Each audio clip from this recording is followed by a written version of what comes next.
G'day guys, welcome back to Supercoach Swordplay. We have another pre-season team preview, and let me tell you, it's one of the ultra relevant teams this year. And who better to get on? There'll be no surprise who we've got on because you all know this man, you all love this man, formerly from the Jock Reynolds podcast, now obviously a big part of the Footy Mailbag. I have an absolute legend and a scholar with me here today. And let me tell you, if it wasn't for this bloke here and his good mate Clarkey, this channel would be nowhere near where it's at today. So please welcome everyone, one of my favourite people in the community, Damo. How you going, legend? What has been cracking, buddy? Oh, it's awesome to be here, DR, talking about Fremantle. You know, they're the love of my football life, so it's good to be able to chat with them. And yeah, Supercoach relevant this season, and maybe they haven't really been the past few seasons as relevant as they are this year, and a lot of questions about a lot of players. Well, I'll tell you what, now, I don't want to jinx your boys, but I've got you finishing top 4 this year. For me, people are asking me, well, who's the team you think are going to really start to rise and shoot up that ladder? I think it's your boys. I think you've got the boys to do it. You know, not necessarily Supercoach relevant players, but blokes like Tracy, the way that he's developed, that man mountain, I see a big future for him. You've brought Bolton across. I'm not sure if he's in the rehab room or if he'll be right going into the season. We'll talk about him a little bit later, mate. But I think you've got some really important cogs there. And I think you just give it a real shake this year. Are you as confident as I am, mate, or are you just tempering your expectations a little bit being a Freo man? Well, there's the term of the lid being off. Well, my lid is on at the moment. I need the season to get underway. I need the first few rounds to get underway before I can really say anything. And I probably won't even take the lid off until after the bye. I don't like predicting these sorts of things because we saw what happened in 2023 or whatever it was when they completely bottomed out again. And yeah, they need to stay fit. They need to put all the pieces back on the park and make sure that they work. And yeah, hopefully it leads to a deep finals run. But yeah, I'm not counting my chickens yet.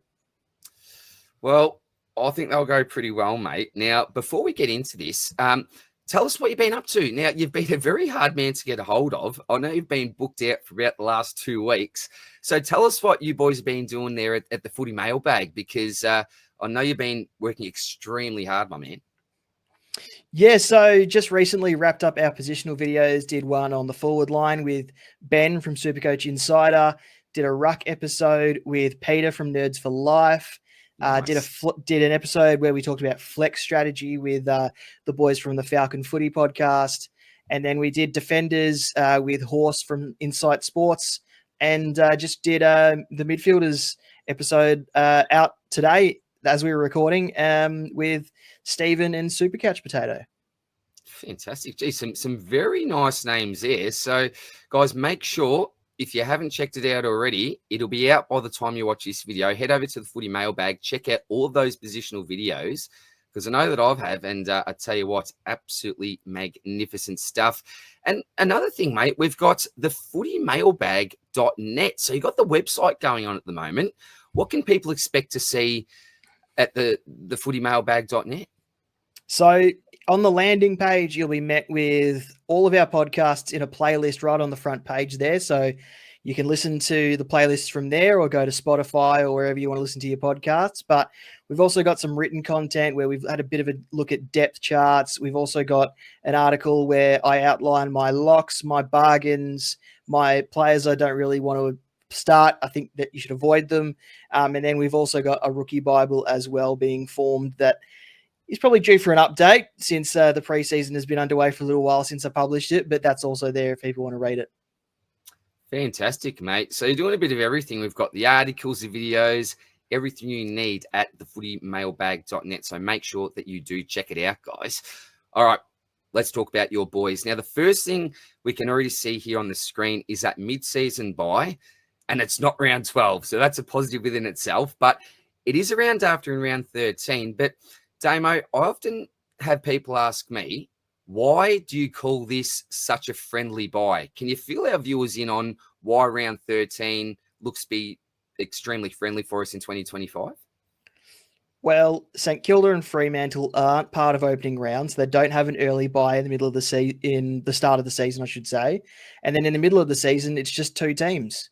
So you can pick these players up and they're going to be available for all but one game of the season. So that's why it's so friendly. You're only missing, 2, 3, maybe 4 players, depending on who you go with in your starting team for one game the entire season. Absolutely. So that is why we are calling this a friendly buy, both Freo and St Kilda players.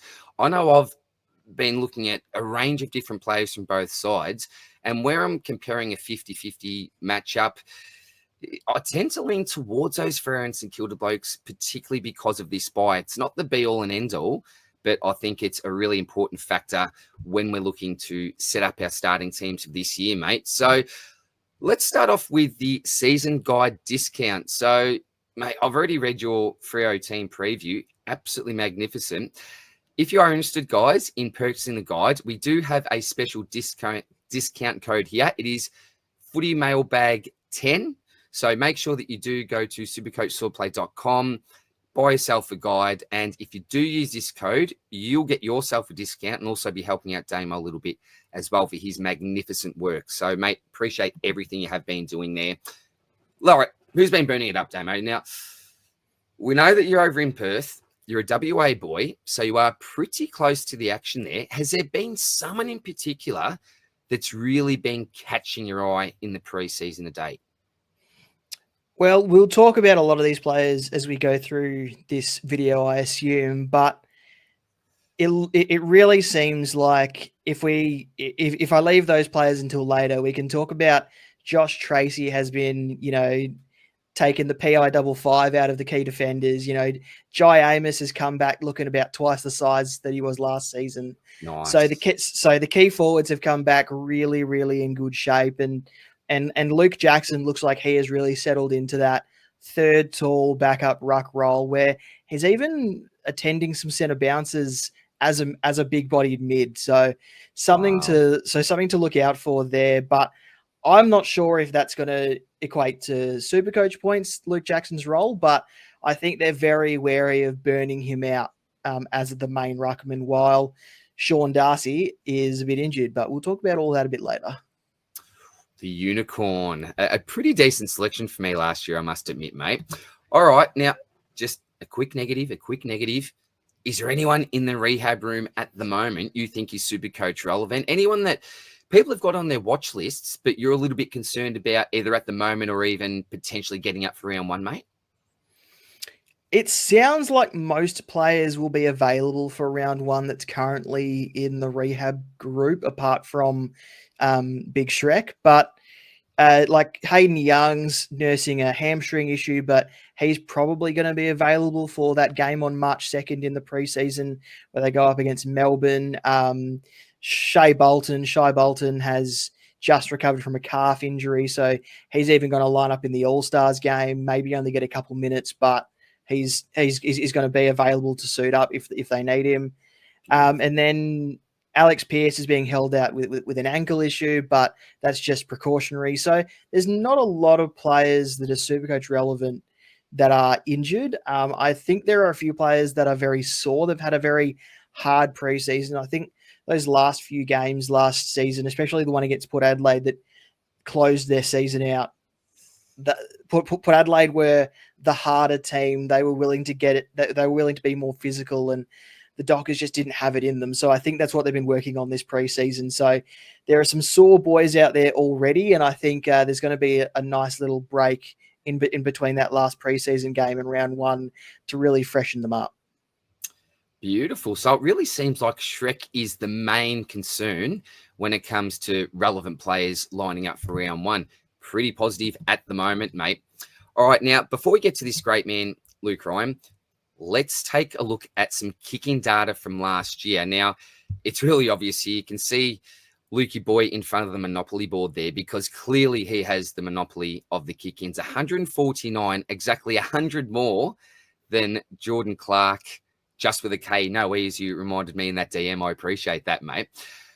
Is that just going to continue in your eyes? Do you see Ryan just continuing to hog these kickouts? Or do you think that he might be generous enough to start sharing them around a little bit more? Damo, what's your prediction with the kick-ins going into 2025, mate?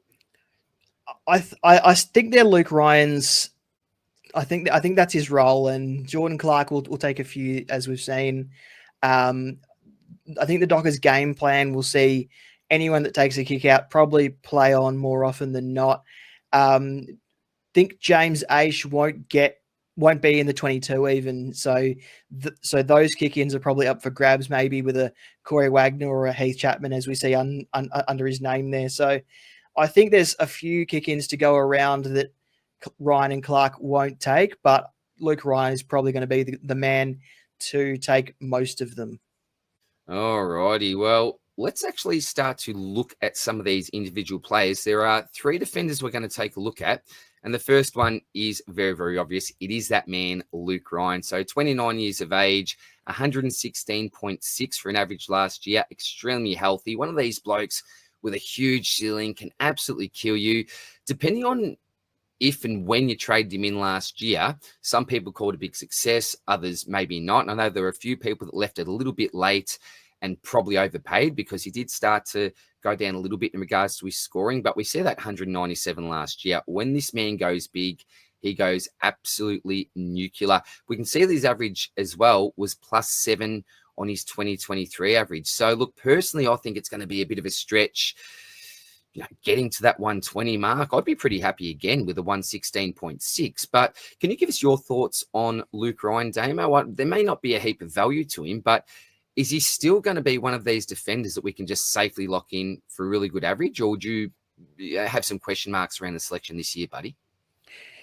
I think the fact that he plays on from kick-ins will give him a pretty nice floor for people to work with, but I think he is going to be a little overpriced to start the season. I reckon there's going to be a point where we can probably get him for 50 to 70k cheaper, and that's when we want to jump on, because you spoke about his second half of last season. He kind of went down a little bit in his performances, and that's because when Justin Longmuir simplified the game plan, made them play a little more direct, he wasn't getting those sideways and backwards kicks in defense, and there weren't those cheap, easy disposals for him, and he was having to work a lot more for his possessions. And so I think that's going to be more of what we see in 2025. But the Dockers also have another defense coach. They've just brought over Jade Rawlings to replace Matthew Boyd, who left in the offseason. So no one knows exactly what Jade Rawlings has in store. But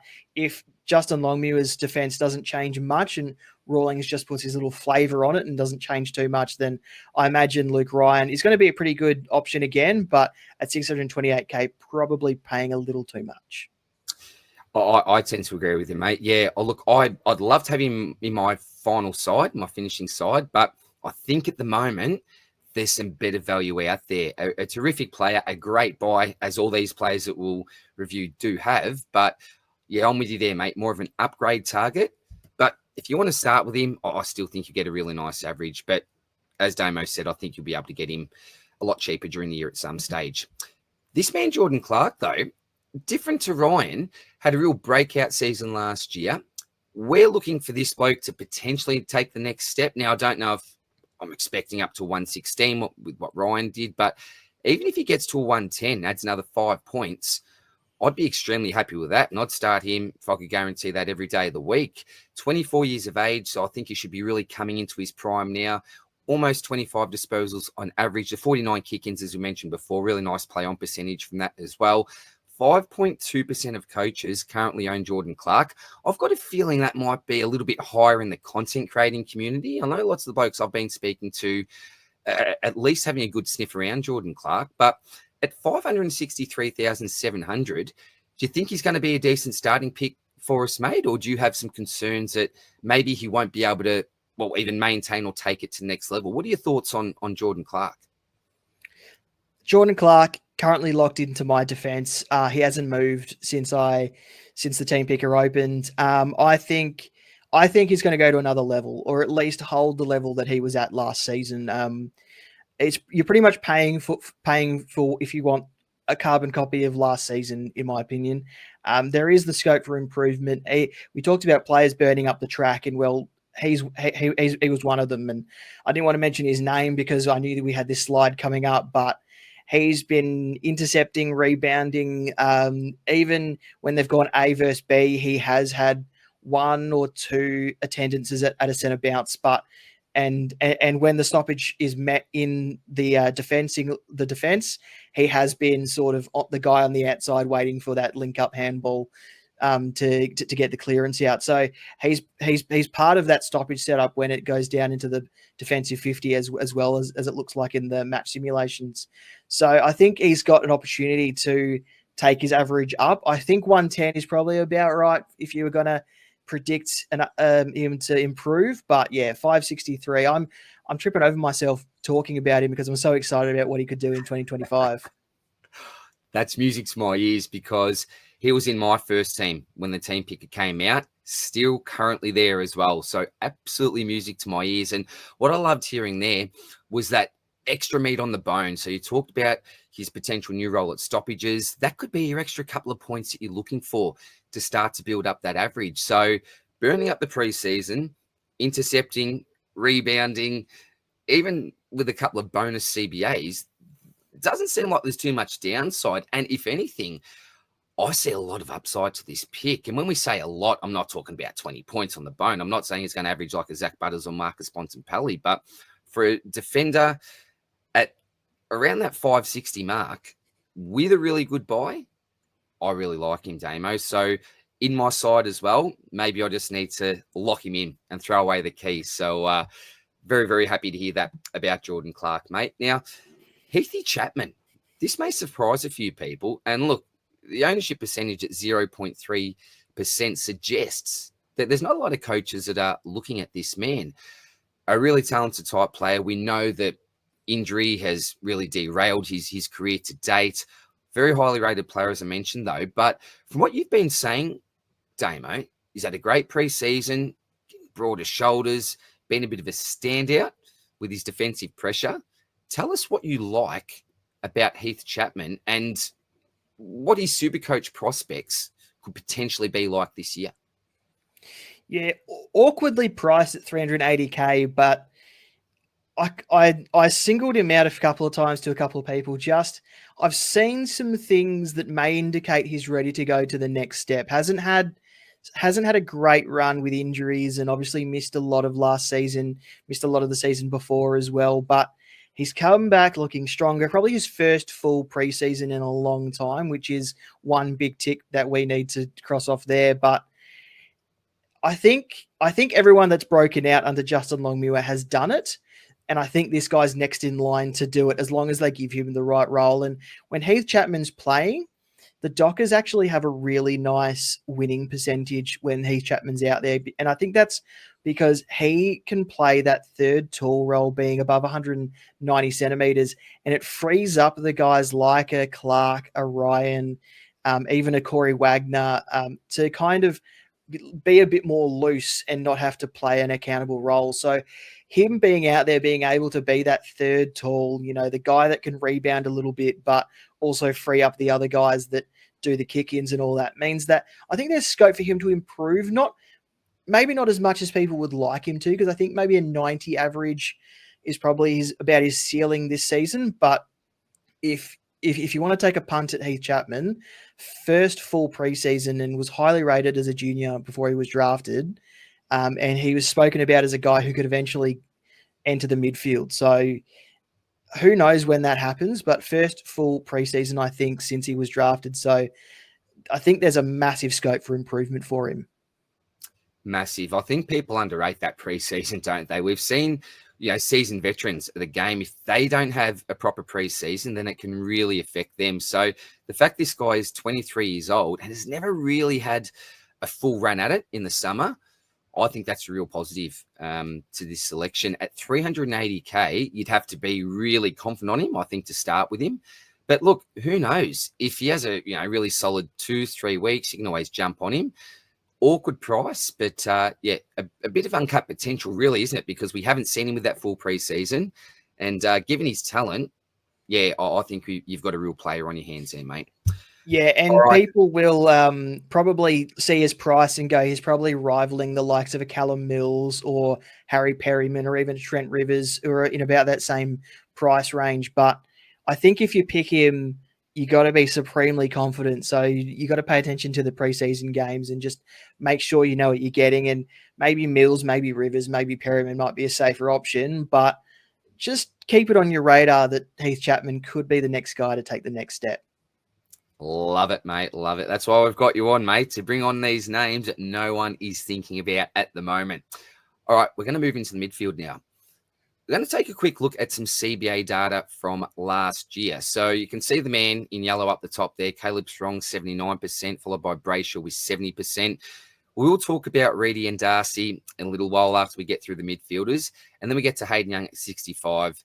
And then you've got Fife, Jackson, Johnson, and Erasmus, another man that we'll talk about as well. So I suppose my main question here to you, Damo, is in 2025, do you see any major changes with this data, or do you think we can expect similar things going into this year? I think it's going to be pretty much the same. Maybe Matthew Johnson gets a little more and Nat Fife gets a little less, but I think that might be the only change that we see. I think Luke Jackson's CBAs, maybe he might attend as a midfielder instead of a ruckman, but I think he's still going to take that backup ruck role. I mean, I think Sarong, Brayshaw, Young are going to be your main three, but there's going to be guys that they rotate through there. And they've even talked about Bolton and Switkowski potentially getting some centre bounces as well. But I think they only mean maybe a couple a game, if any. So pretty much the same, we're thinking. And we're going to start getting to some player profiles now. And I know that in the Supercoach Swordplay season guide, we have some popular head-to-heads. And I know Sarong features in a few of them, as well as Andy Brayshaw. So we'll start off with those two, mate. We'll start off with Caleb Sarong. Now, in my opinion, I'm predicting him as a top 8 mid this season. Look at his pre-buy scores from last year, include the 170, 141, 140, 137, and 150. But from rounds 10 to 24, he only had the one score over 125. So I know there are a few people that got burnt if you traded him in late. But all in all, a terrific season, an average over 115, almost average 30 disposals to go with that. Currently, 15.6% of the competition have him. That's probably what I expected, to be quite honest. What do you think about starting Caleb Strong in our sides this year, mate? Can he go better than last year? Do you think you'll maybe stay at the level? What sort of expectations do you have for Caleb going into 2025? Well, the beauty of Caleb Sarong is he's still young. He's only 24. He probably hasn't even entered the prime of his football career yet. But I think with him being the number one tag target at Frere, as you've put there on your slide, he struggles with the attention. And I think it's because he's a smaller player than the other midfielders that are going through the middle. So he's a little bit smaller than Brayshaw, much smaller than Fife and Young. Even Johnson's about 195 centimeters as well. So I think with the attention, he struggles. And so maybe at 623K, he is a little too expensive. But I mean, if he can have the same start to the season as he had last year, but maintain it a little more throughout the season, then I think he'll be a good pick. But maybe with the tag risk, he is a bit too expensive. Yeah, look, I'm finding it difficult at this stage to pay that price. He's cheaper than your Butters and your Bont type picks. Is that sort of next rung down below? But I agree. If you can pretty much replicate what he did last year, I'm okay with that. But if I'm paying this much, we look at the data there, rounds 10 to 20 for only 125 plus score. I want to use these guys as my captains in my captain's loop. And if that's what he's producing, yeah, I'm not too confident with that. So for me, I don't see him as a starting pick. I see him as more of an upgrade. But the next bloke we're going to talk about, similar to Jordan Clark in your side, this bloke has not left my side since the picker opened. I am really, really big on this pick, Andy Brayshaw, 591,800. He's a former MVP winner. recent reports, I think it might have been yesterday or the day before, I believe it was Tom Morris that I might have read the tweet from, will re-sign for 6 to 10 years, somewhere in that vicinity. If I was a Fremantle supporter, I'd be absolutely wrapped with that because I love this player. I think he's a terrific leader, great mix of that inside, that outside mix, really talented, and was dealing with injury early last year. So what I like so much about this pick is the potential value in him, because I do think there's meat on the bone. I think he's better than that 2024 average suggests of 109.8. I think he can definitely get up to the 115 mark if all things go right. But do you share the same sentiments there, mate? The same confidence that I've got with Andy Brayshaw, or do I just need to just hold the horses a little bit with this pick and not get too excited? Yeah, so if we start with his injury at the beginning of last season, he had a knee issue that was almost like tennis elbow. You just got to play through tennis elbow to try and.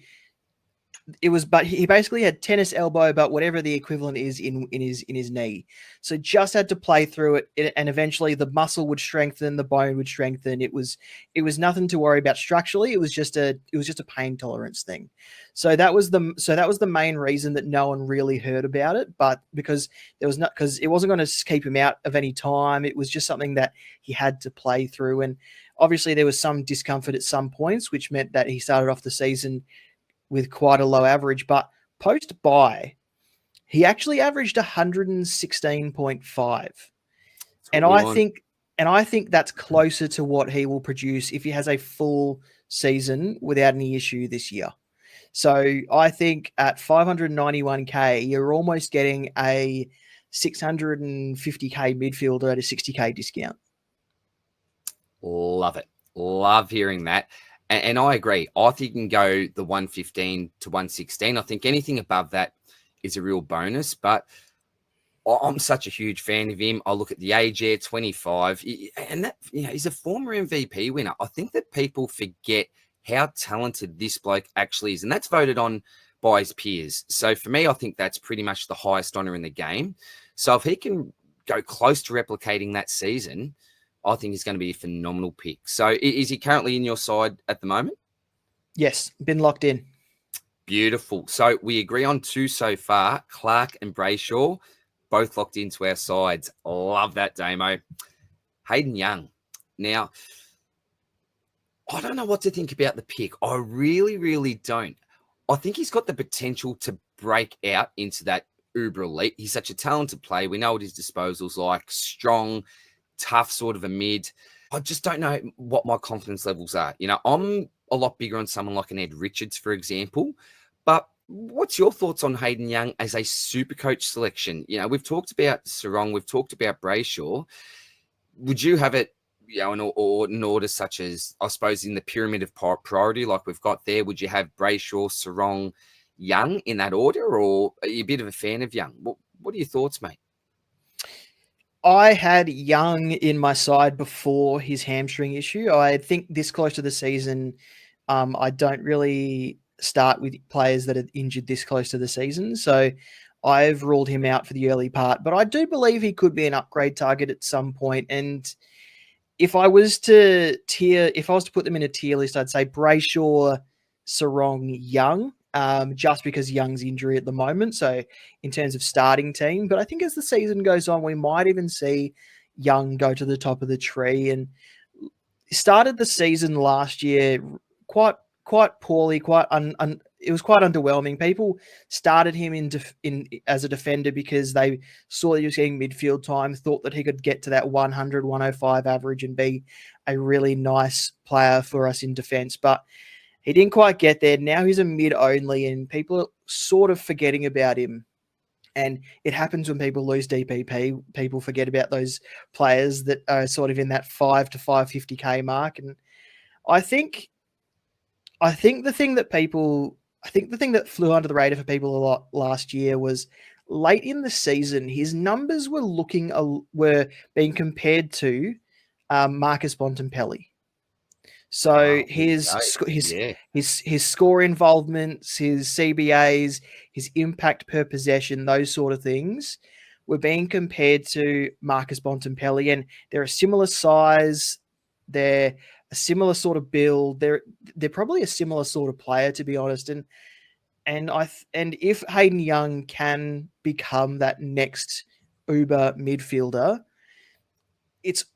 I think he's going to have to dethrone one of the Brayshaw or Sarong guys. I don't think Fremantle have the capacity to have 3 110 plus averaging midfielders. So I don't think they've got the capacity the same as the Western Bulldogs do. But in saying that, I've never seen it. I've never seen it, but that doesn't mean it can't happen, because when the Dockers were in their heyday back in the 2012, 2015 era, they had Mundy, Fife, and Neil before he went to Brisbane. And Neil was sort of stuck in that 105 to 110 bracket, while Mundy and Fife were kind of in that 115 to 120 bracket. And it took Neil moving to another club to step into that next echelon of scorers. And I wonder if Hayden Young is going to be stuck in that Neil sort of average, unless the game plan allows for it. And we don't know what the game plan is going to look like. I think they make tweaks every season. We saw 2022, they made finals. 2023, they tweaked the game plan, didn't make finals. Last year, they tweaked it again, got really close, dropped the last few games because they didn't have the full cattle on the field. So maybe they'll tweak it again, and we'll see 3 midfielders actually get decent chunks of the pie. But I think Brayshaw's safe. I think Sarong is fairly safe. Hayden Young will need to dethrone one of them to be able to get to that top echelon. Great summary. Absolutely wonderful summary, mate. And you're right. Like, the Bulldogs are a pretty rare team. Since 2019 to 2023, they've had 3 to 4 blokes that have averaged 100 plus. But when I was doing some research on my boys' Lions, we only had 2 midfielders that have gone 100 plus in one season in that same period. So, yeah, it can work for some teams, but others, we're not as confident on. So I'd absolutely agree with that. I'd have in that order as well, Brayshaw, Sarong, and Hayden Young. But I think this bloke could be absolutely anything, and very, very exciting times when you look at that young midfield, isn't it, for Freo, really coming into their prime, mate. Another bloke now, Nathan O'Driscoll, or Noddy, as we love to affectionately call him, 22 years of age, so a bit younger than the other 3, 52.5 for an average last year. I've heard some pretty good reports about this fella in the pre-season. So my 2 major questions to you, mate, are: 1, can he cement a regular spot in the best 22? And secondly, what role will he look to play if that is the case? He's best 22. I'm not even going to say best 23. He is best 22. He's not even a sub-risk. Beautiful. They want him playing on that wing opposite to Jeremy Sharp. He hasn't missed the last few seasons out of choice, or he's had injury issues. Justin Longmuir is a massive fan of him, really wants him in the side. His run and dash is something that they want on both wings. And now they've got Jeremy Sharp. They want Nathan O'Driscoll on the other side. So they've got it on both sides of the ground. And he started, and when he debuted back in 2022, he had 2 games as the sub, but then his first 2 full games, he went 103, 104. And I think given the opportunity to cement a role again, we spoke about the CBAs and I said not a lot will change, but I think that if he can add some CBAs into his role, then he's a guy who at 198k could quite easily average 80 to 85. So when we're looking at the Ashcrofts, the Smileys, and these sorts of Ed Allens, keep in mind he's only, 5 to 10k more than some of these players. He's a mature body, 22 years of age, has had experience as well in the AFL system. My main concern is the wing role. But you did mention that if you can just sprinkle a few more CBAs, then that's probably that extra meat on the bone that you need for that wing role, isn't it, to make this a successful pick? So he's someone that hasn't been high on my radar. But what I'm going to do now is I'm really going to, sit him down next to your Smileys, your Ashcrofts, the Langfords of the world, and really do my research and try to determine who's got the most potential early on the season. And he's someone that we just cannot skip past, particularly given the fact that he has had really, really positive preseason reports. And the best thing out of anything I heard about there is the fact that the coach is a fan of him. That's good news, isn't it? If the coach is a fan, he's more likely than not to get games. So thank you very much, mate. Someone that I was not really having a sniff around, but now very, very much on the watch list. And I'll be looking keenly at his role in the preseason in these practice games as well, mate. All right, let's get into the rucks. Now, I'm spewing about this because he was looking so good. He trimmed down, lost over 15 kilos. I remember that photo when I think it was Dogger there, maybe Pierce as well. There was 4 of them, I think, in the gym. And I thought, that cannot be the same man. Jeez, he looks good. Went overseas. Things were looking so positive. But unfortunately, it looks like he's going to be missing the opening rounds of the season. Now, when it's got the opening rounds there, do you have any idea that the time frame at the moment? We're talking 2, 3, 4 weeks, maybe more. Have you got any idea at the moment what the news coming out of the Dockers is in regards to some sort of a timeline for Shrek? At the moment, it appears that he may only be ruled out of round 1. So probably going to return round 2 for the Dockers opening home game because they start the season against Geelong in Geelong. I doubt he travels for that, even if he is back in training. So I think he's only ruled out of round 1 for now. Round 2 is probably a touch and go, but he is walking around just in a moon boot at the moment. So it looks like he's about to get back to some running. And then round 3, they've got the Western Derby, which I would assume they're looking to have him back for that. Okay. He was in my starting team. I must admit, after seeing that photo and looking at that price, looking at his upside and that massive ceiling that he's got, he's saving so much money on someone like a Gawn. I was a big fan of Shrek, but unfortunately, no longer a starting selection for us. But hey, we know that we've got that flex spot there, potentially an upgrade target. It does worry me that he's had this setback in the preseason. It's always a bit of a concern. And I guess as a Fremantle supporter, you'd be super disappointed, particularly because he was looking so good. But do you think that's a realistic option for us maybe down the track to get him into that flex position if you're looking for that third ruck? I think so. I think his injuries were a product of him being the weight that he was. Stress on his knees, stress on his ankles, stress on basically the parts of the body that were holding him up, basically.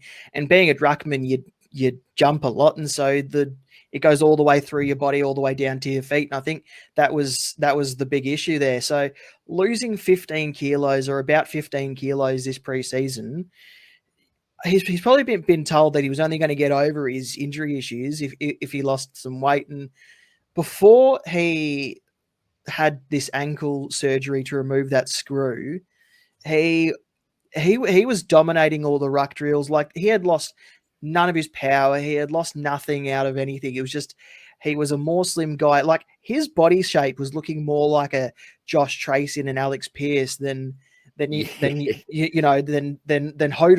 like he shredded it all off. And then he goes to Qatar. They tick him off. His knee's all good, but hey, we found a screw that's rotting in your ankle that you got to get out from a prior surgery, and now he's had a setback for 4 to 5 weeks. And oh man, like, you just got to feel for him. I hope he gets a clear run at it, because I believe if he ever plays a full season or close to a full season again, he could be an All-Australian ruckman. I think he's got the talent too. He just needs the opportunity to be out there, doesn't he, for a prolonged period? And he said, just get through a full season. It's super frustrating, mate. And this is just as a potential owner, let alone a Freo supporter, particularly when he's just been ticking so many boxes over the summer. Super, super frustrating, but just an unfortunate part of the game, mate. The next bloke, Liam Reedy, could be Supercoach relevant, but after hearing that Shrek / Hodar, depends. What nickname do you go with? Do you go with Shrek, or are you more of a Hodar man? Is it a WA Victorian thing here, mate? Or so his official nickname is Swaggy. Swaggy. That's So Swag Darcy or Swaggy. all right. There you go, mate. I have not heard, but we'll add that to the lingo, to the nickname lingo. All right, Liam Reedy though. How relevant is he going to be? Is he someone that we should be looking at that R3, at the flex, or do we just not worry about him, mate? What are your thoughts on Liam Reedy? Because I know that some people, 2.7% of the competition anyway, are going with him. Do you like this or not?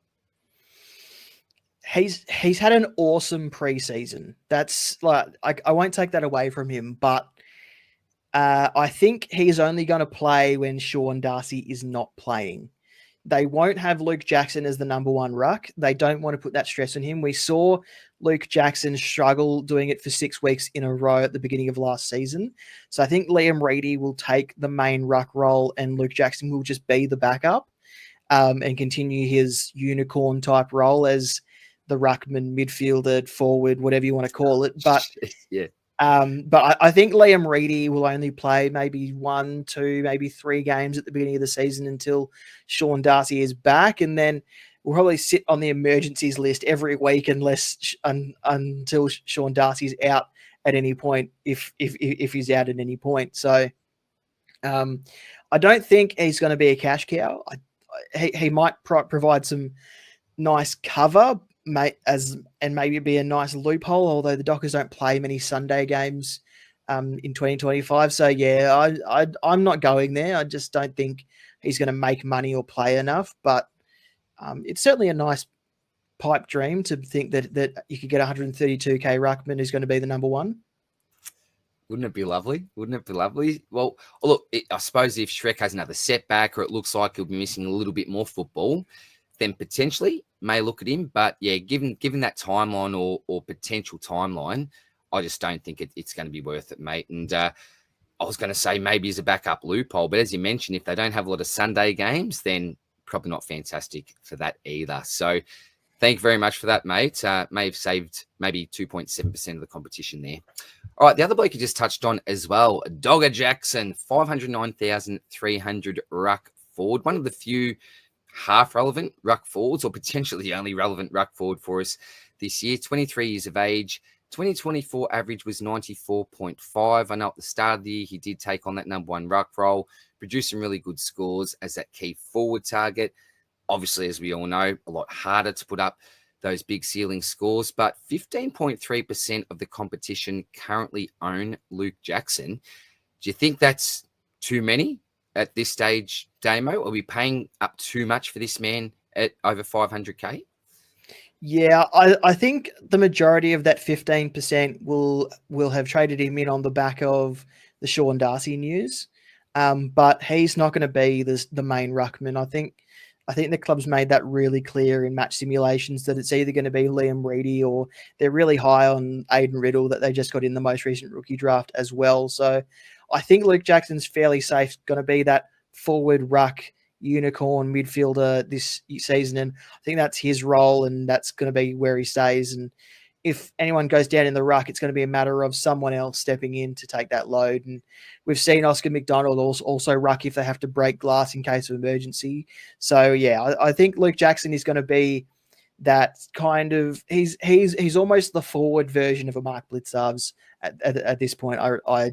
I think.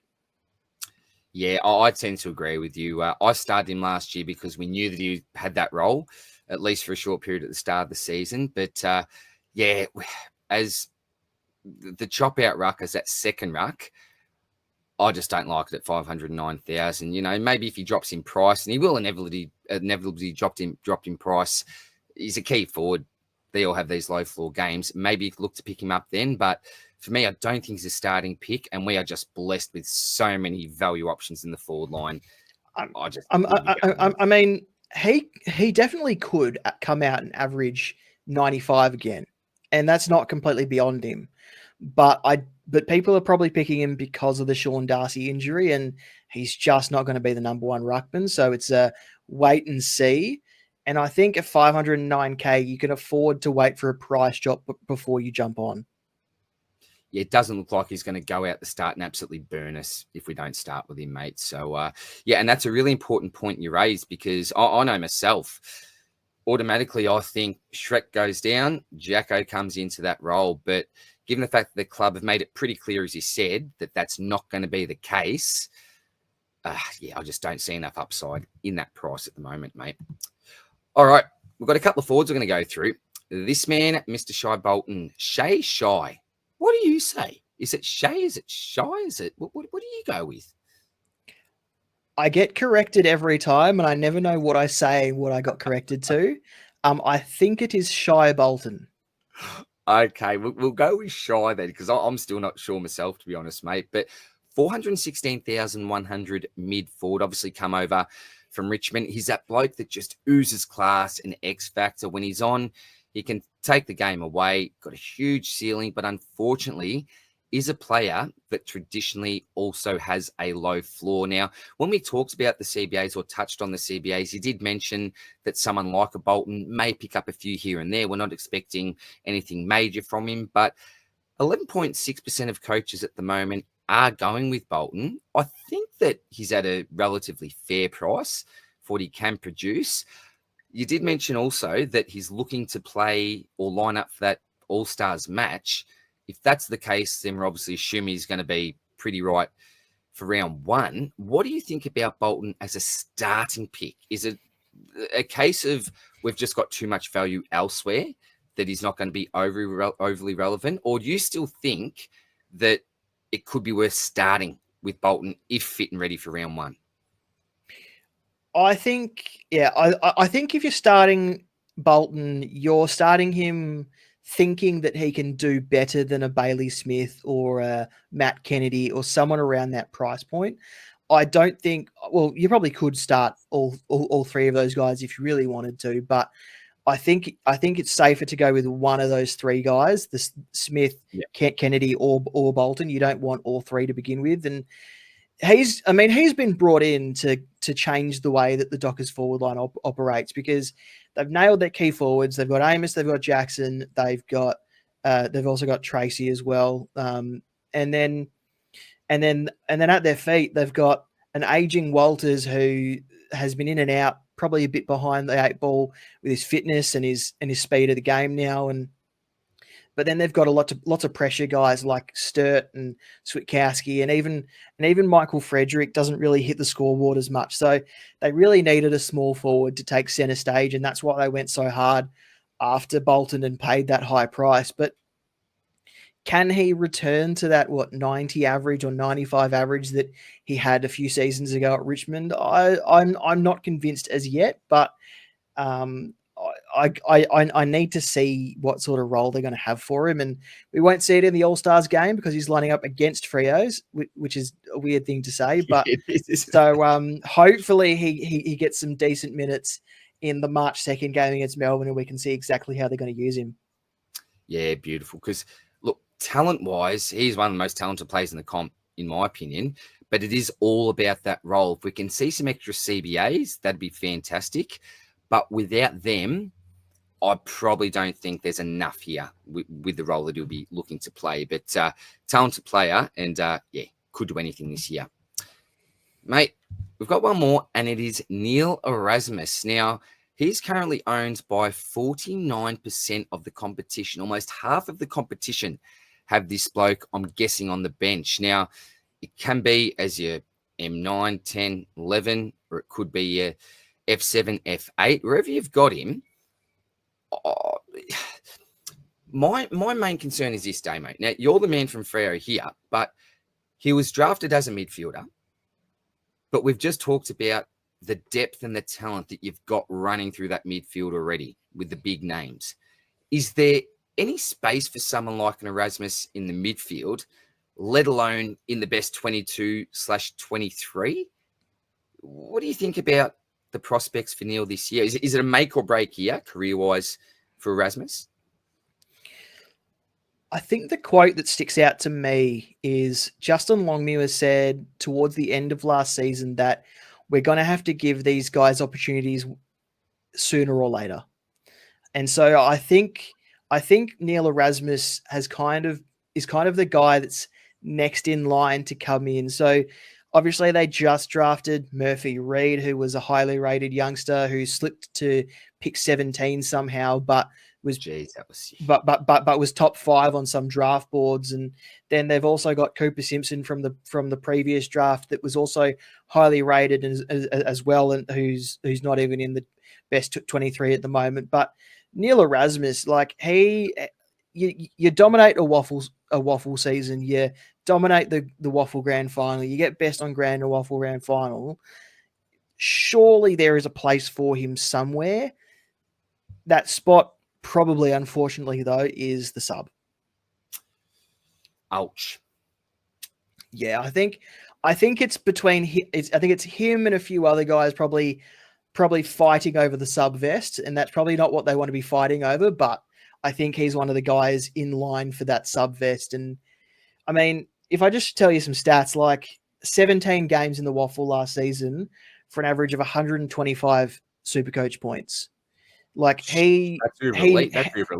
Yeah. He knows how to find it. He like averaging 28 disposals at that level, going at 47% contested possession rate. Like he knows how to find it. He knows how to get it in tight. He's probably, to be completely honest, the heir apparent to Nat 5. Wow, there you go. Just needs opportunity in there, doesn't he? But it's hard when you've got those names, your Sarong, your Brayshaws, your Youngs. These guys aren't mugs, are they? So for young Erasmus, it may be a case of actually, and hopefully not, but maybe waiting for a couple of injuries within that midfield. If that's the case, so let's just say that, God forbid, but, Sarong goes down for a good couple of months. Let's say a name that the Dockers actually need. Let's say Nat Fyfe's foot plays up again. Let's say, okay, Nat Fyfe goes down. Is this the bloke that may come in? Do you think so? You pretty much got him as potentially the next in line to jump into that spot, particularly based off that VFL form last year. Yeah.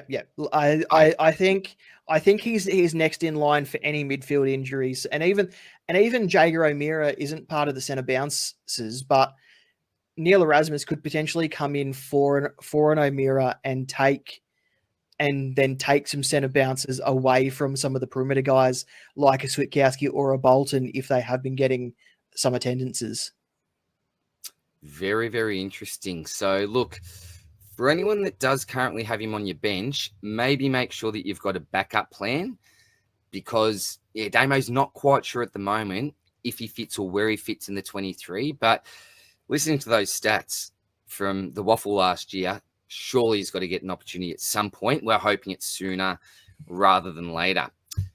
But, mate, they were all of the relevant Freo players for 2025. Cannot thank you enough for coming on again, Legend. You gave us some really nice insight there, particularly on, what's going on in regards to the Rucks with Jackson and not looking to really take up that main role. A few concerns about Reedy, and maybe if you'll actually be able to play enough games to actually be relevant, make us money. Such a great decision. And what I'm most wrapped about, to be honest, is the fact that you're very high on Clark and very high on Brayshaw, two blokes that have not left our sides. You did mention at the start you got a bit going on, but just give us a little bit of a recap, mate, about what we can look forward to in regards to Footy Mailbag content, not only in the preseason, but even what you got going in season when we get ready to rock and roll in round 1. Yeah, so I mentioned at the top, we've just completed our positional videos. That's got, we've gone through every position, including the flex, and we've got people from the community featured on all those episodes. So go and check those out. We've got a preseason checklist episode coming up. We've got a rookies episode coming up. And then throughout the season, we'll have our weekly podcast as usual, but we're also going to do maybe some weekly videos on our YouTube channel, a bit different, but still trying to work out what that looks like. Beautiful, mate. Now, I did mention, I need to mention this as well. I did mention at the start that if it wasn't for Damo and Clark in particular, the channel would simply not be where it's at. So the quick story is that the boys were nice enough to invite me. I think it was a Jock Reynolds podcast at the time. It was still Jock Reynolds. Yeah, it was. And long story short, I think Al Payton, a couple of blokes in the Herald Sun were listening into that.